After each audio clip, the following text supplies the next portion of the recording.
Chicken দিয়ে কোনো recipe বানাতে চাইলে এটা হতে পারে সবচেয়ে মজার আর ইউনিক একটা রেসিপি, যেটা কিনা সবাই পছন্দ করবে। এর জন্য প্রথমে এখানে আমি কিছু চিকেন লেগ পিস নিয়েছি, তবে মুরগির যে কোনো অংশের মাংস দিয়ে এই রেসিপিটা বানানো যাবে। প্রথমেই আমি যেটা করব সেটা হচ্ছে চিকেনের এই লেগ পিসগুলোকে একটা বোর্ডের উপরে নিয়ে ছুরির সাহায্যে এভাবে মাঝ বরাবর একটু কেটে দিব।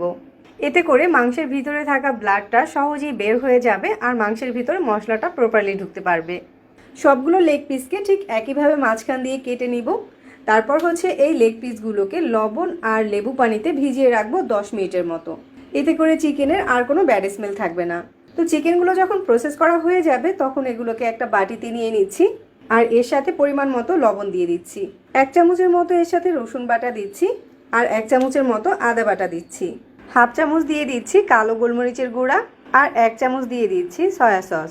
1 চামচ দিয়ে দিচ্ছি লাল মরিচের গুঁড়া আর 1 টুকরা লেবু চিপে এর রসটা দিয়ে দিচ্ছি।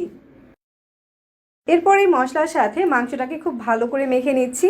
মশলার সাথে চিকেনটা খুব ভালো করে মাখানো হয়ে গেলে এটাকে রেস্টে দিয়ে দিব আধা ঘন্টার মতো। তবে কেউ চাইলে রেস্টে না দিয়েও সরাসরি এই রেসিপিটা বানাতে পারবেন। এরপর এখানে একটা বাটিতে 1 কাপের মতো ময়দা নিয়ে নিচ্ছি, সাথে 1/2 চামচ করে লাল মরিচের গুঁড়া আর লবণ দিয়ে দিচ্ছি আর এগুলোকে একটু মিশিয়ে নিচ্ছি। এবার চিকেনটাকে ময়দার সাথে ভালো করে কোট করে নিচ্ছি। এই রেসিপির জন্য চিকেনটাকে ময়দার সাথে একবার কোট করে নিলেই হয়ে যাবে। তবে যদি কেউ উপরের লেয়ারটা একটু পুরো খেতে চান তাহলে এভাবে করে ডাবল কোট করে নিতে পারেন। তো সবগুলো চিকেন এখানে ম্যারিনেট করা হয়ে গিয়েছে। এবার ভাজার জন্য কড়াইতে মিডিয়াম আঁচে তেল গরম করে নিয়েছি। তারপর চিকেনের পিসগুলোকে দিয়ে দিচ্ছি।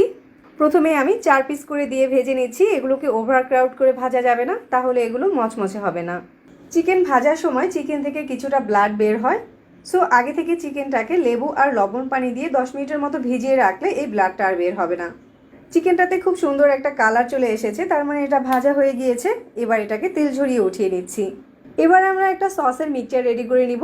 এর জন্য একটা পাত্রে 1/2 কাপের মতো টমেটো কেচাপ নিয়ে নিচ্ছি। 1/4 কাপ নিয়ে নিচ্ছি সুইট চিলি সস, এটা না থাকলে স্কিপ করা যাবে।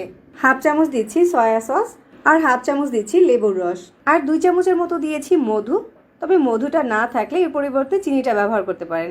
সবকিছু একসাথে একটু মিশিয়ে নিয়েছি। এবার চুলায় আর একটা পাত্র বসিয়ে 1 টেবিল চামচের মতো বাটার দিয়ে দিচ্ছি আর তার সাথে 1/2 চামচের মতো রসুন কুচি দিয়ে দিচ্ছি। রসুন কুচিটাকে হালকা একটু সটে করে নিচ্ছি। এরপর এখানে সসের মিক্সচারটা দিয়ে নেড়েচেড়ে দিচ্ছি।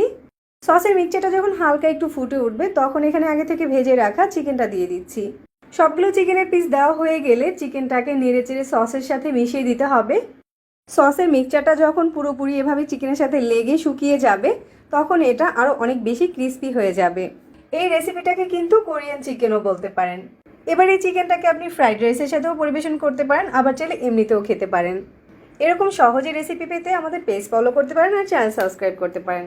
সবাইকে আবারও ধন্যবাদ জানিয়ে বিদায় নিচ্ছি। আল্লাহ হাফিজ।